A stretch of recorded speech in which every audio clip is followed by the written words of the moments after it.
G'day everyone, welcome to the Opal Mills.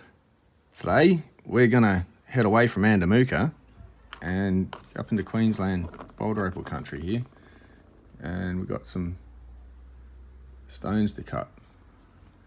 So there's a big pieces, they're gonna need a bit of processing. This one's just got a bit of sun flash in it mostly.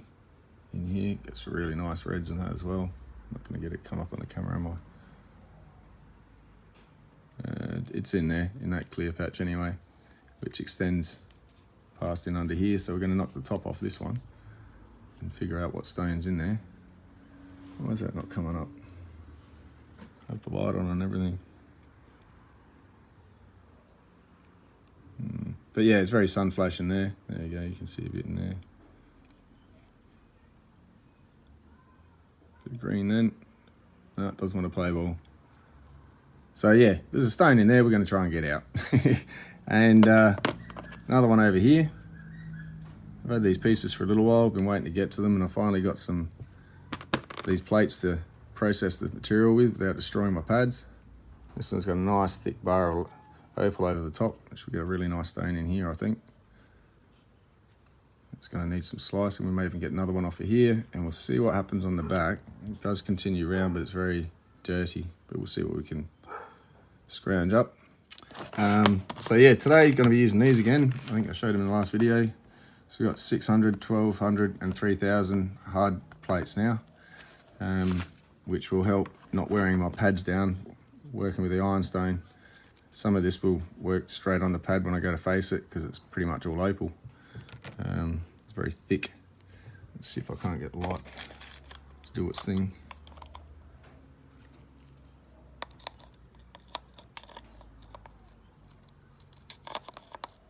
Fair bit of opal over the top of this one. It's nice and thick, so that'll be a bit of a kind of an easy cut, I reckon, as long as this sand stays there and doesn't travel down throughout the opal. But it looks reasonably clean from what I could tell. So we're going to get to these. So we're going to go out to the saw. I'll mark some marks on, we'll start sawing it up and preparing it for some rubs to cut.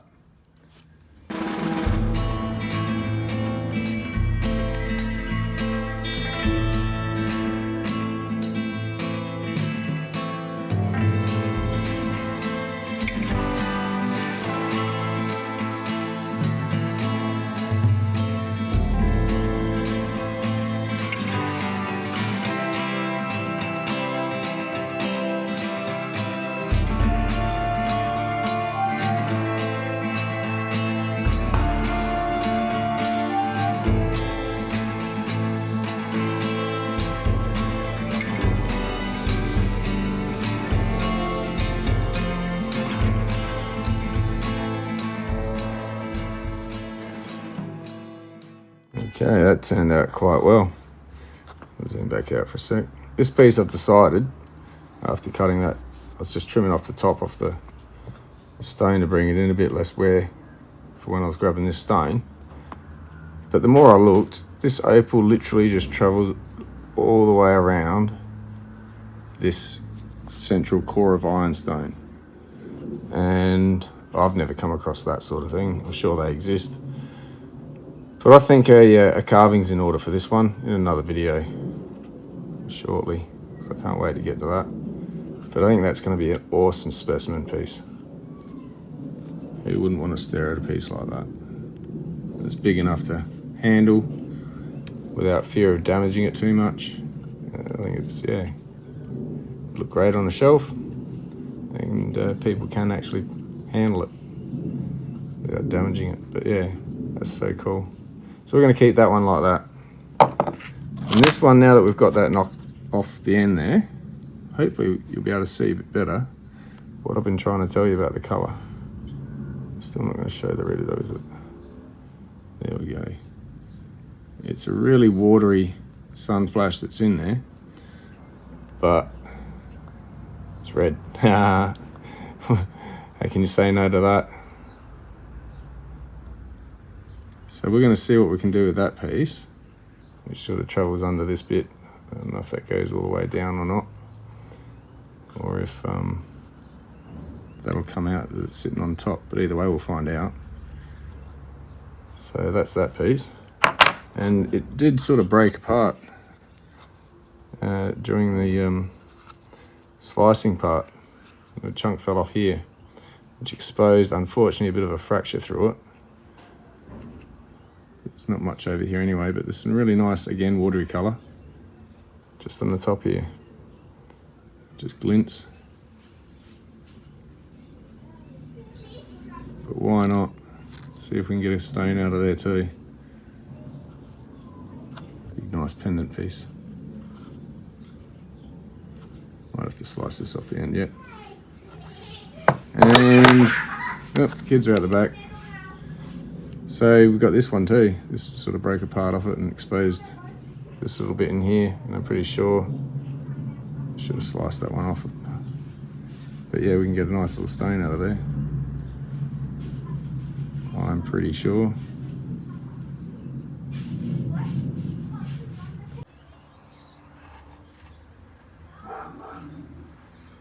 Alright, so we're going on 150, and we're going to start chewing into this a bit.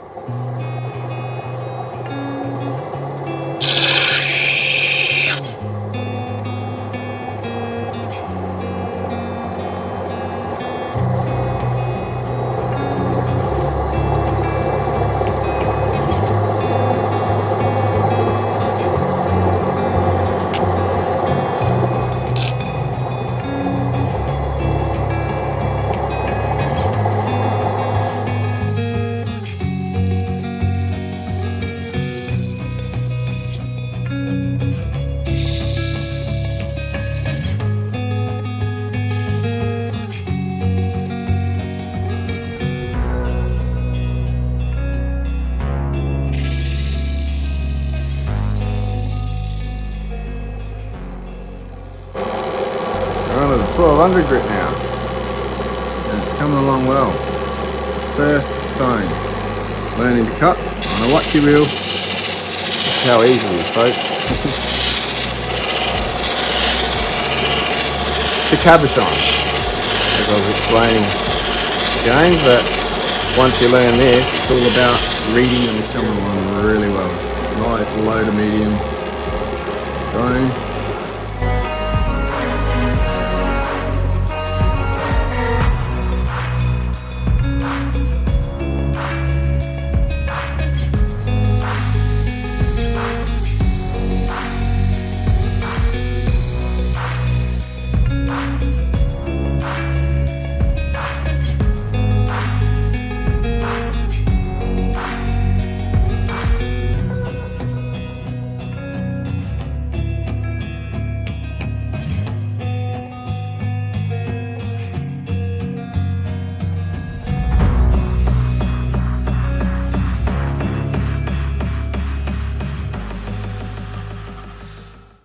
There you go.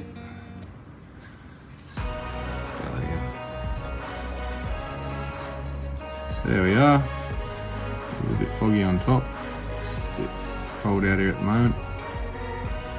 First ever stone cut for James. I don't know. And not too bad a job at all. At all. Second stone.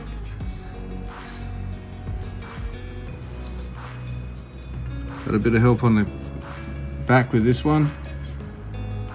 The colour doesn't seem to want to show with the bars that ran in it. They sort of undulated up and down and brought potch up to the faces. So the back sort of looked a bit more nicer on certain angles. There we go, with that flash in the middle. It's like a little eye.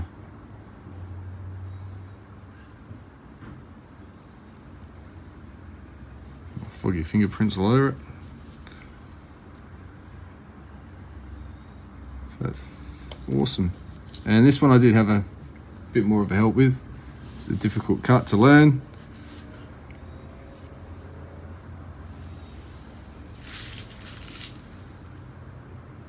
It's turned out awesome.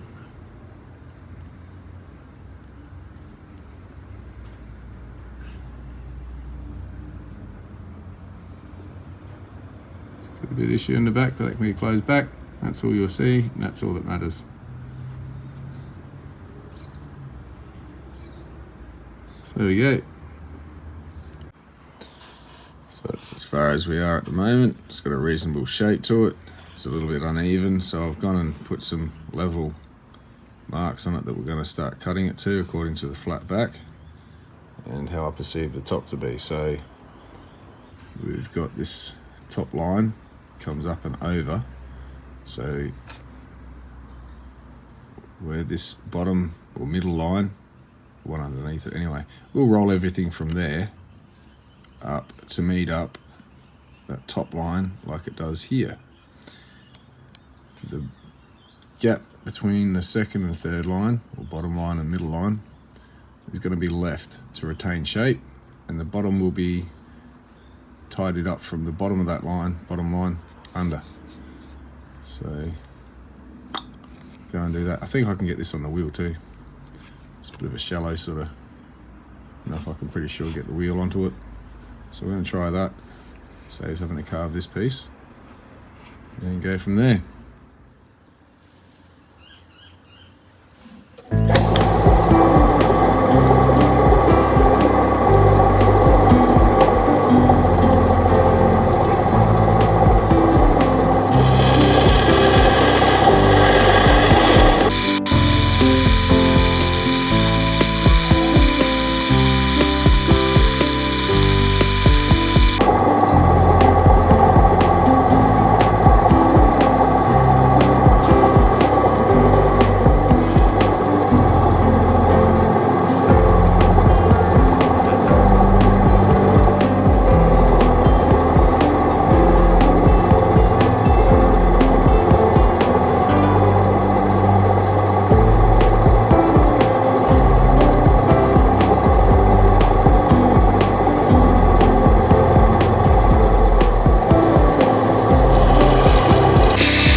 One concavation finished. So I'm going to move on to this piece, start tidying it up, but I'm going to actually do this on the wheel to start with. It's going to have a bit of curvature to it, but I think I need to take some bulk of this surface because it's fresh brake and see what tidies up and won't. So I'm going to head over to the wheel.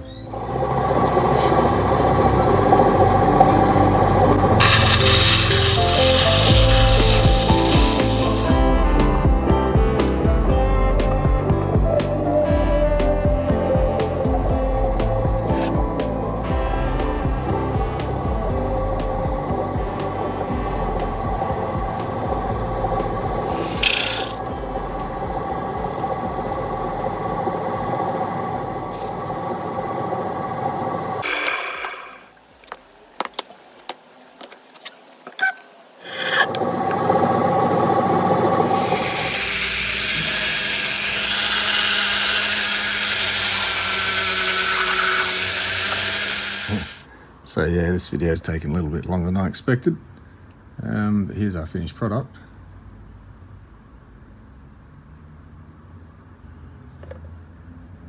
Could actually be set as a pendant. Huge pendant.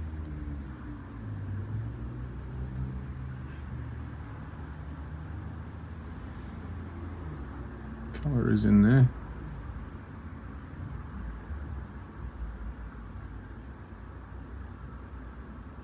There we go.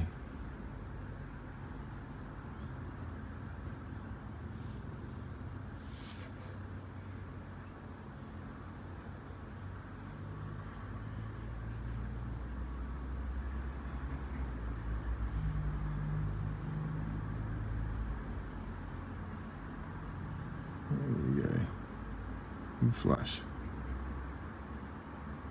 So that's where our colour is. It's just a little bit of sun flash, but that's good enough.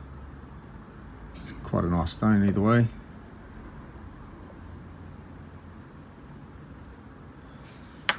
And this one I decided we were going to leave as a specimen, which I'm sort of glad I did. It's just gorgeous. All the way around it runs. And I just couldn't slice it looking for little stones compared to what you can see right there. I'd rather play around with this. Put a big bezel on the top here. Hang it from a pendant.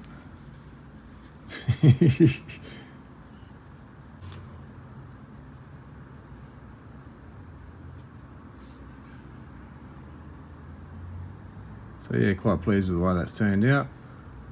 And both, majoritarily, except for the bit of Dremel where I started tidying it up, has been done on the wuttkewheel with the combination of hard pads, hard grits, and soft resin grits. Now I'm just getting fingerprints everywhere. And yeah, just a bit of time, quite a bit of time, but still great results. Well worth the time spent. It's going to my collection for now, unless someone made an offer and I part with it. But what you're looking at here is why Boulder Opal is second in price to black opal when valuing. However, that translates to a price. Nonetheless, you're looking at black opal. It's on a very dark to black backing, so that for all intensive purposes is black opal. Black Boulder opal, but black opal.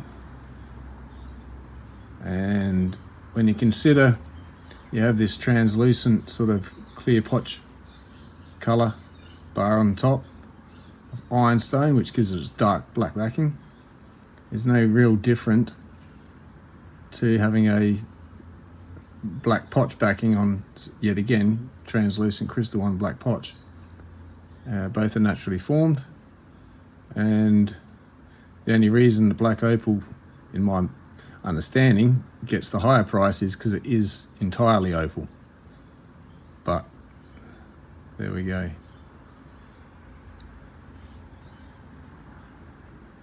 That's a prime example. Got a couple more pieces like this.